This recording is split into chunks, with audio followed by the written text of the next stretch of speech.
this video we will discuss about skin grafting. So दोस्तों आज की इस वीडियो के अंदर हम स्किन ग्राफ्टिंग को कम्प्लीटली डिस्कस करने वाले हैं। तो समझते हैं सबसे पहले स्किन ग्राफ्टिंग क्या होता है, बेसिकली इसका डेफिनेशन देखते हैं। सो गाइस इसका डेफिनेशन यहाँ पर मैं लिखता हूँ, आप उसको अच्छे से नोट डाउन करना अपने नोट में, क्योंकि डेफिनेशन इसका समझना बहुत ज़्यादा ज़रूरी है। तो जो स्किन ग्राफ्टिंग होता है basically it is a type of graft surgery. It is a type of graft surgery. ये क्या है, एक प्रकार की ग्राफ्ट सर्जरी है। इन्वॉल्व्स ट्रांसप्लांटेशन ऑफ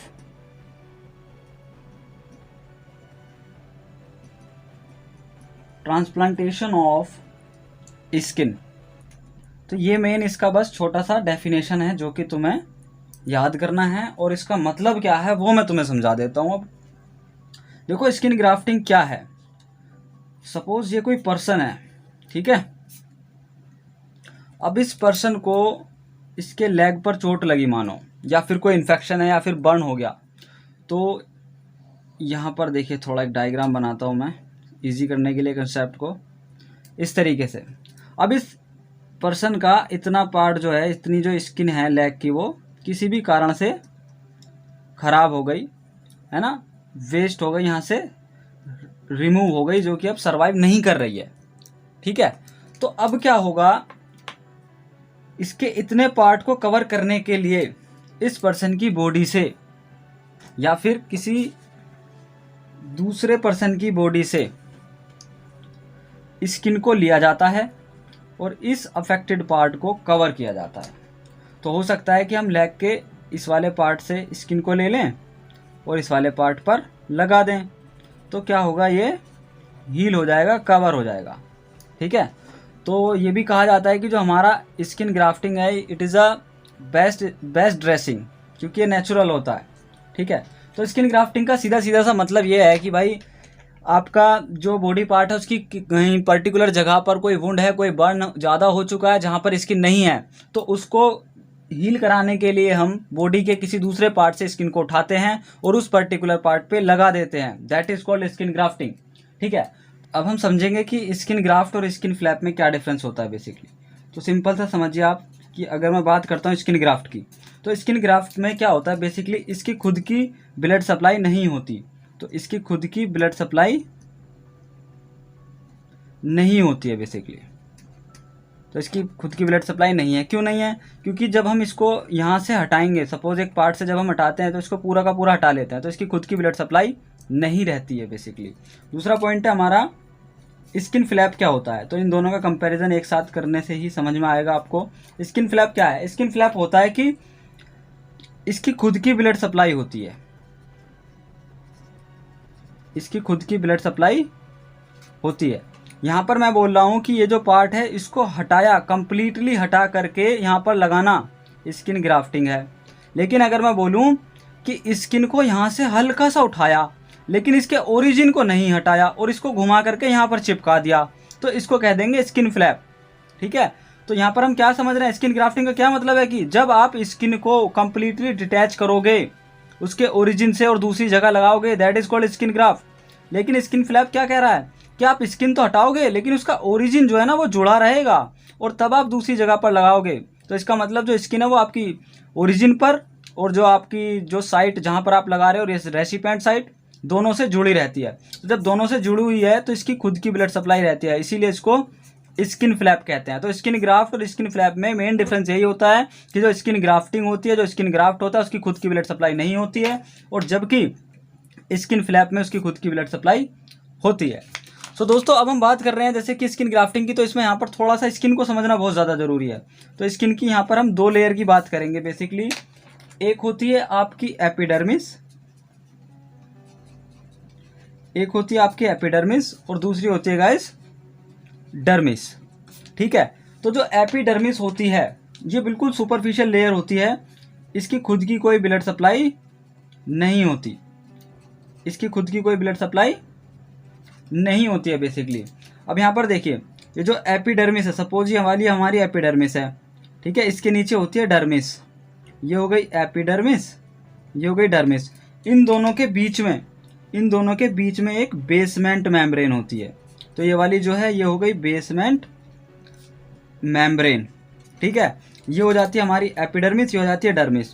तो यहाँ पर हमने इस पार्ट को समझा। अब हम देख लेते हैं थोड़ा सा डर्मिस के बारे में। तो डर्मिस जो होता है बेसिकली इसके अंदर आपका कोलेजन होता है ना, इसके अंदर आपकी कैपिलरीज होती हैं,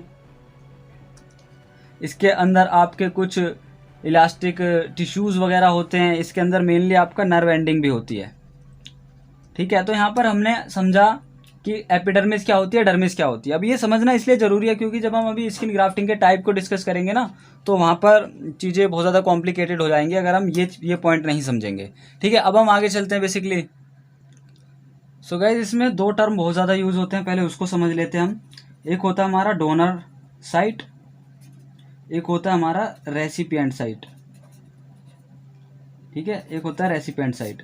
तो डोनर साइट और रेसिपिएंट साइट को समझ लेते हैं बेसिकली। डोनर साइट क्या है कि जहाँ से हम स्किन को डिटैच कर रहे हैं, जहाँ से हम स्किन को डिटैच करते हैं उसको कहते हैं डोनर साइट।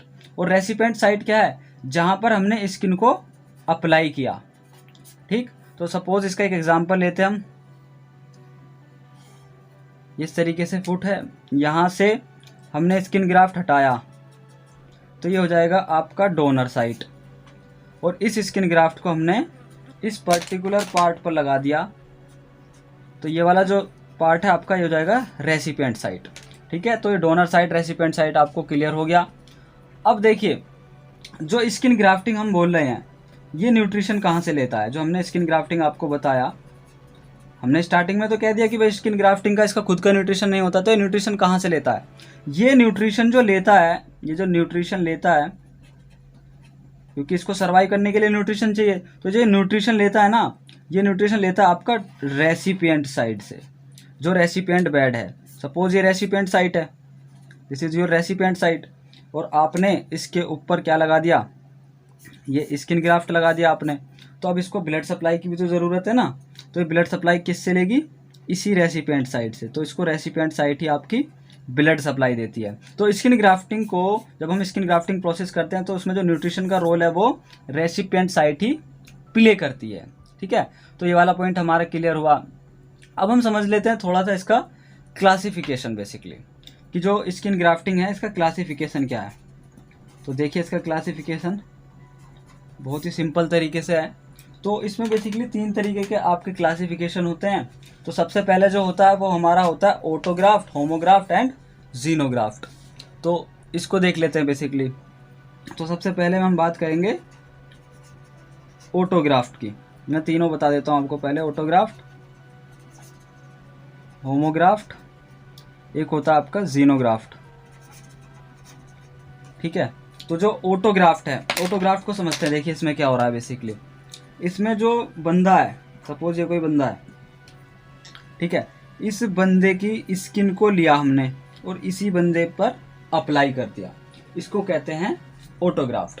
तो इसको हम ऐसे कह सकते हैं कि हमने इसका टिश्यू जो है वो ट्रांसफर कर दिया इसके बॉडी पार्ट से ही अनदर बॉडी पार्ट, तो किसी इंडिविजुअल का, ठीक है। होमोग्राफ्ट क्या है कि सेम स्पीसीज में ये कोई ए बंदा है, ये कोई बी बंदा है, अब इसका स्किन ग्राफ्ट हमने इस पर लगाया या फिर इसका स्किन ग्राफ्ट हम इस पर लगाएं, तो इसको कहते हैं होमोग्राफ्ट, जब हम सेम स्पीसीज की बात कर रहे हैं, ठीक है। अब जीनोग्राफ्ट जो है ये आपका डिफरेंट स्पीसीज में आ जाता है। तो डिफरेंट स्पीसीज में कैसे हो रहा है कि भाई सपोज हम एनिमल से कोई ग्राफ्ट लेकर के आपका ह्यूमन पर अप्लाई कर रहे हैं, तो इसको कहते हैं जीनोग्राफ्ट। तो इस तरीके से हमारा क्लासिफिकेशन कंप्लीट होता है। अब हम बात करेंगे टाइप्स की। गाइज ये था क्लासिफिकेशन, ठीक है। अब हम बात करेंगे इसके टाइप की। सो देखते हैं basically types of skin grafting, types of skin grafting, ठीक है। अब मैं थोड़ा शॉर्ट में लिखूंगा चीज़ों को क्योंकि मैं फुल फॉर्म सबके आपको एक्सप्लेन कर चुका हूँ।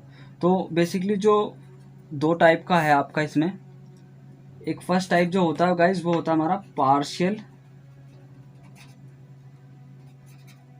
थिकनेस स्किन ग्राफ्ट कह लीजिए आप, या इसी का दूसरा नाम है हमारा स्प्लिंट थिकनेस स्किन ग्राफ्ट, ठीक है।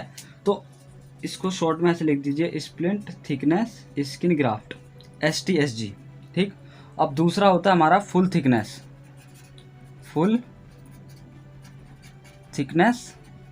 Skin graft. दूसरा हमारा ये वाला हो गया फुल थिकनेस स्किन ग्राफ्ट। अभी हम समझते हैं सबसे पहले फर्स्ट वाला। तो हम यहाँ पर फर्स्ट वाला डिस्कस करेंगे बेसिकली। तो सबसे पहला पॉइंट जो है वो ये है कि पार्शियल थिकनेस स्किन ग्राफ्ट में हम 100% एपिडर्मिस लेते हैं, प्लस हम लेते हैं इसमें पोर्शन ऑफ डर्मिस। ये पॉइंट समझना बहुत ज़्यादा ज़रूरी है, पोर्शन ऑफ डर्मिस। मैंने आपको स्किन की 2 लेयर बताई थी, एक तो मैंने एपिडर्मिस बताई थी और एक मैंने डर्मिस बताई थी। तो जो एपिडर्मिस ले रहे हैं ना इसमें, वो तो 100% ले रहे हैं, लेकिन जो डर्मिस है उसका सिर्फ पोर्शन ले रहे हैं, इसीलिए इसका नाम पार्शियल थिकनेस स्किन ग्राफ्टिंग है। पार्शियल मतलब होती पतली सी, है ना, तो ये होता है पार्शियल थिकनेस। अब हम बात कर लेते हैं इधर फुल थिकनेस की। तो इसमें फुल थिकनेस में हम क्या करते हैं, आपका 100% तो एपिडर्मिस लेते हैं, 100% एपिडर्मिस प्लस होल डर्मिस, मतलब के पूरी की पूरी डर्मिस ही हम इसमें ले लेते हैं। तो इसमें तो कंप्लीट डर्मिस ले रहे हैं, इसमें पोर्शन ले रहे हैं, तो ये मेन डिफरेंस है। ठीक है, अब हम थोड़ा सा डिटेल में समझेंगे कि ये वाला जो ग्राफ्ट है क्या होता है बेसिकली। ये जो हम पार्शियल थिकनेस स्किन ग्राफ्ट की बात कर रहे हैं ना, इसका एक और नाम होता है बेसिकली, वो नाम है आपका थीचर्स ग्राफ्ट। तो क्वेश्चन आपका इस नाम से भी आ सकता है, तो अगर वो ये बोले ना तो कंफ्यूज मत होना, वो इसी की बात कर रहा है। ठीक है, तो इसको पार्शियल थिकनेस स्किन ग्राफ्ट को हम थीचर्स ग्राफ्ट भी कहते हैं। और बेसिकली इसमें जो हम ग्राफ्ट लेते हैं बेसिकली वो कहाँ से लेते हैं, हम आपका थाई से लेते हैं, बटक से लेते हैं, आपका लेग से लेते हैं, आर्म से लेते हैं। तो ये कुछ कॉमन चीज़ें हैं जहाँ से हम ग्राफ्ट लेते हैं इसके अंदर। तो ग्राफ्ट लेने वाला एक इंस्ट्रूमेंट होता है, वो इंस्ट्रूमेंट देखिए क्या है, उस इंस्ट्रूमेंट का नाम होता है गाइज हम्बीज नाइफ। उस इंस्ट्रूमेंट का नाम होता है हम्बीज नाइफ। ठीक है, तो पार्शियल थिकनेस ग्राफ्ट को हम हम्बीज नाइफ की हेल्प से लेते हैं बेसिकली। और इसमें एक पॉइंट ये समझिए, आप सपोज आपने एक पर्टिकुलर पार्ट से स्किन ग्राफ्ट लिया, तो आप जिस पर्टिकुलर पार्ट से स्किन ग्राफ्ट लेते हो वहाँ पर एंटीबायोटिक आप दोगे, एंटीबायोटिक लगाओगे, एंटीबायोटिक लगाने के बाद आप वहाँ पर ड्रेसिंग कर देते हो बेसिकली। और जो ड्रेसिंग आप कर रहे हो ना, ये जो ड्रेसिंग है ये आपकी नॉन स्टिकी होनी चाहिए, क्योंकि जब हम हटाते हैं इसको बेसिकली तो बहुत ज़्यादा इरिटेशन करता है। तो नॉन स्टिकी ड्रेसिंग कर देते हैं, कहाँ पर, जहाँ से हमने स्किन ग्राफ्ट लिया है, मतलब डोनर साइट पर। तो एंटीबायोटिक वाला जो प्रोसेस है हम डोनर साइट पर लगा देते हैं बेसिकली। ठीक है, तो इस तरीके से ये हमारा होता है बेसिकली। और देखिए इसमें क्या क्या चीज़ें हैं। और अब सपोज ये तो मैंने बात कर ली डोनर साइट की, भाई जहाँ से हमने स्किन ग्राफ्ट लिया वहाँ पर हमने एंटीबायोटिक लगा के ड्रेसिंग करके नॉन स्टिकी छोड़ दिया उसको, है ना, तो वो ठीक हो जाएगा अपने आप। अब दूसरा पॉइंट ये होता है कि जहाँ पर हम स्किन ग्राफ्ट अप्लाई कर रहे हैं, तो जहाँ पर हमने स्किन ग्राफ्ट अप्लाइड किया है, अब उसको कैसे करना है। तो उसको जब हम अप्लाइड करते हैं ना, तो कई बार वो डिस्प्लेज हो जाता है, कई बार वो डिस्प्ले हो जाता है, अपनी जगह से हट जाता है। तो अब वो अपनी जगह से ना हटे, इसीलिए हमको क्या करनी पड़ती है, सूचरिंग करनी पड़ती है। सूचरिंग मतलब टाँके लगा करके उसको रोकना पड़ता है। जैसे कि ये है एक पार्ट, हमने इसमें यहाँ पर इतने पार्ट में किया स्किन ग्राफ्टिंग। तो ऐसा नहीं है कि बस इस वाले पार्ट को हमने ऐसे स्किन ग्राफ्ट करके बस छोड़ दिया, रख दिया और ड्रेसिंग कर दी। नहीं नहीं, अगर ऐसे छोड़ देंगे ना तो फिर बहुत ज़्यादा प्रॉब्लम हो जाएगी, हिलेगा विलेगा और फिर आपका रिजेक्शन का चांस बढ़ जाएगा। तो इसलिए क्या करते हैं, इसमें सूचरिंग कर देते हैं, इस तरीके से इसको सूचर कर देते हैं। तो ये बिल्कुल यहाँ पर फिक्स हो जाता है और आपका हिलता हिलता नहीं है, तो इसके सक्सेस होने के चांसेस बहुत ज़्यादा बढ़ जाते हैं। तो जहाँ पर हम अप्लाई करते हैं वहाँ पर सूचरिंग करेंगे, सूचरिंग करने के बाद हम ड्रेसिंग करते हैं इसको। ठीक है, अब गाइज जो मैं बता रहा हूँ ना आपको पार्शियल थिकनेस स्किन ग्राफ्ट, इसका एक डिसएडवांटेज है गाइज, इसको आप समझिए। इसका डिसएडवांटेज ये है कि इसमें पुअर सेंसेशन होता है, क्योंकि इसमें नर्व एंडिंग तो होती नहीं है। ये जो ग्राफ्ट होता है तो इसमें पुअर सेंसेशन होता है, नर्व एंडिंग होती नहीं है। और ये जो जब इसको बेसिकली सन के एक्सपोजर में ये आता है, तो सन के एक्सपोजर में आने की वजह से क्या होता है, बेसिकली इसका कलर डार्कर हो जाता है। तो जब ये काला पड़ जाएगा तो एक तरीके से इसकी कॉस्मेटिक वैल्यू भी कम हो जाती है। तो इस तरीके से ये हमारा एक पॉइंट कंप्लीट होता है। अब हम बात करते हैं फुल थिकनेस स्किन ग्राफ्टिंग के बारे में। सो गाइस अब हम बात करते हैं basically full thickness skin grafting के बारे में। फुल थिकनेस स्किन ग्राफ्टिंग, तो देखिए फुल थिकनेस स्किन ग्राफ्टिंग क्या है बेसिकली। इसका दूसरा नाम है आपका वोल्फ्स ग्राफ्ट। तो अगर एग्जाम में इस नाम से आ रहा है ना तो कंफ्यूज नहीं होना है, आपसे वो फुल थिकनेस स्किन ग्राफ्टिंग ही पूछ रहा है। तो जैसा कि मैंने अभी स्टार्टिंग में बताया था कि इसमें हम पूरी की पूरी तो एपिडर्मिस लेते हैं plus whole dermis, complete dermis लेते हैं इसके अंदर हम। ठीक है, अब डर्मिस में क्या होता है, थोड़ा सा सबकुटेनियस टिश्यू भी होता है, तो हमें सबकुटेनियस टिश्यू नहीं लेना होता है, ये नहीं लेना, सबकुटेनियस टिश्यू नहीं लेना है, हमें सिर्फ डर्मिस लेनी है। ठीक है, तो यहाँ पर हम ये लेते हैं बेसिकली। और इसका एक ड्रॉबैक है गाइस, जैसे कि उसमें डिसएडवांटेज था ना, ऐसे ही इसका एक ड्रॉबैक है। तो इसका ड्रॉबैक क्या है, इसका ड्रॉबैक ये है कि जो आप ये फुल थिकनेस स्किन ग्राफ्टिंग ले रहे हो, तो मैं थोड़ा सा डायग्राम की हेल्प से समझाता हूँ आपको, ये थोड़ा और अच्छे से क्लियर होगा फिर। ठीक है, ये लेग का ही डायग्राम बार बार बना रहा हूँ, ये इजी लगता है मुझे समझाने के लिए आपको। तो सपोज कीजिए हमने इतने पार्ट से हमने स्किन का ग्राफ्ट उठाया, ठीक है, और उसको यहाँ पर हमने अप्लाई कर दिया। अब यहाँ से जो हमने ये फुल थिकनेस स्किन ग्राफ्ट उठाया है, इस पर्टिकुलर पार्ट पर हमें फुल थिकनेस की जगह पर पार्शियल थिकनेस स्किन ग्राफ्टिंग करनी पड़ेगी। क्यों? क्योंकि आपने यहाँ से फुल थिकनेस स्किन ग्राफ्ट उठाया है, तो यहाँ पर भी एक तरीके से बहुत बड़ा वुंड बन गया, तो इसीलिए तुम्हें पार्शियल थिकनेस स्किन ग्राफ्टिंग यहाँ पर करनी पड़ती है, जो कि इसका एक ड्रॉबैक है। इसीलिए आपका full thickness skin graft limited होता है, मतलब कि ज़्यादा बड़ा ग्राफ्ट हम नहीं लेते, जबकि आपका जो पार्शियल थिकनेस स्किन ग्राफ्ट है, ये आपका, आप इसको काफ़ी लार्ज ले सकते हो। तो यहाँ पर मेरा मकसद सिर्फ समझाने का यह है, इसका ड्रॉबैक कि आपने जिस पर्टिकुलर पार्ट से फुल थिकनेस स्किन ग्राफ्ट उठाया है, उस पर्टिकुलर पार्ट पर आपको पार्शियल थिकनेस स्किन ग्राफ्टिंग करनी पड़ती है।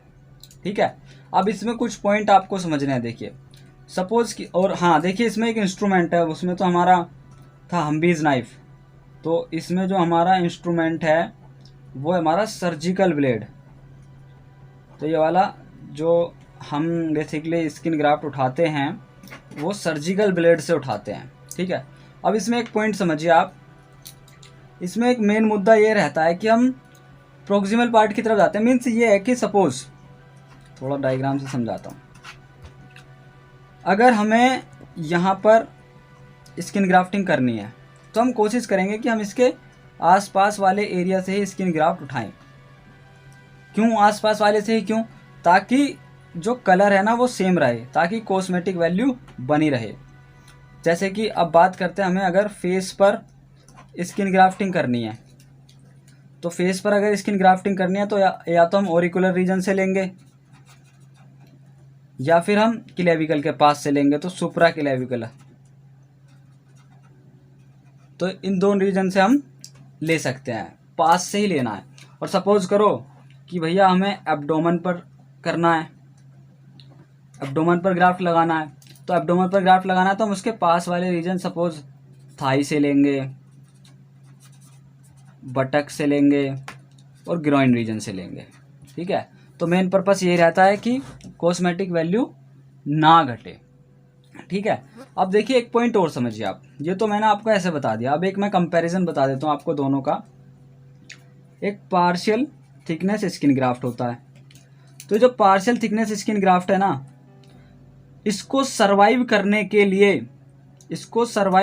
के लिए जो ब्लड सप्लाई है कम चाहिए होती है। क्यों? क्योंकि ये पार्शियल थिकनेस है, इसकी इतनी मोटाई नहीं है, इसको ज़्यादा न्यूट्रिशन नहीं चाहिए, तो इसका कम ब्लड सप्लाई में भी काम चल जाता है और ये सरवाइव कर जाता है। इसका मतलब इसके रिजेक्शन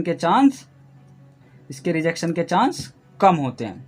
लेकिन जो आपका फुल थिकनेस स्किन ग्राफ्टिंग है, इसमें इसको सर्वाइव करने के लिए ब्लड सप्लाई ज़्यादा चाहिए। इसको जब ब्लड सप्लाई ज़्यादा चाहिए तो इसके सर्वाइवल के चांसेस कम होते हैं, क्योंकि ये फुल थिकनेस है, इसको न्यूट्रिशन ज़्यादा चाहिए, ठीक है। तो इसके रिजेक्शन के चांसेस बहुत ज़्यादा रहते हैं। इसमें रिजेक्शन के चांसेस नहीं हैं, इसमें रिजेक्शन के चांसेस ज़्यादा रहते हैं, ठीक है। और बेसिकली इसमें एक पॉइंट और है आपका कि हम बात कर लेते हैं थोड़ा सा इंडिकेशन की, कि कब कब हम स्किन ग्राफ्टिंग करेंगे। तो यहाँ पर ही मैं शॉर्ट में लिख देता हूँ आपकी कुछ इंडिकेशन, कब कब हमें स्किन ग्राफ्टिंग की ज़रूरत पड़ती है। तो सपोज़ कीजिए कि जो आपका बर्न बहुत ज़्यादा हो गया है, 3rd डिग्री बर्न है, तो उस केस में हमें करना होता है। कोई हम स्पेसिफिक सर्जरी कर रहे होते हैं, उसमें हमें ज़्यादा काटना वगैरह पड़ गया, कट वगैरह लगाना पड़े बड़े बड़े, तो वहाँ पर हमें करनी पड़ती है। कोई स्किन लॉस हो गया है इन्फेक्शन की वजह से, तो उसमें करनी पड़ती है। बेसिकली कई बार कॉस्मेटिक वैल्यू के लिए हीरो हीरोइन आजकल बहुत कराते हैं, कुछ थोड़ी बहुत नाक वगैरह किसी की टेढ़ी है या कुछ हल्का फुल्का इधर उधर है, तो सर्जरी करा लेते हैं, बेसिकली स्किन ग्राफ्टिंग करा लेते हैं, जिसको प्लास्टिक सर्जरी कहते हैं। ये स्किन ग्राफ्टिंग ही प्लास्टिक सर्जरी होती है, बट ऐसा प्लास्टिक वगैरह का इसमें कोई ऐसा यूज़ नहीं होता। तो ये मिथ होता है कि स्किन ग्राफ्टिंग मतलब नाम प्लास्टिक सर्जरी है तो प्लास्टिक का यूज़ हो रहा है। There is no any kind of use in the of the plastic in this kind of the surgery. Okay, तो ये आपका इंडिकेशन कंप्लीट हुआ कुछ इस तरीके से। तो आज के वीडियो में हमने सिंपल समझा स्किन ग्राफ्टिंग क्या होता है, किस तरीके से उसका कितने टाइप होते हैं, क्या क्लासिफिकेशन होता है। तो नेक्स्ट वीडियो के अंदर हम डिफरेंस समझेंगे कि पार्शियल थिकनेस स्किन ग्राफ्टिंग में क्या डिफरेंस है और फुल थिकनेस स्किन ग्राफ्टिंग में क्या डिफरेंस है, और हम प्रोसीजर समझेंगे कि कैसे स्किन ग्राफ्टिंग की जाती है, कैसे एक ग्राफ्ट उठाया जाता है और कैसे अप्लाई किया जाता है, ठीक है। तो मिलते हैं नेक्स्ट वीडियो में, तब तक के लिए बाय बाय, टेक केयर।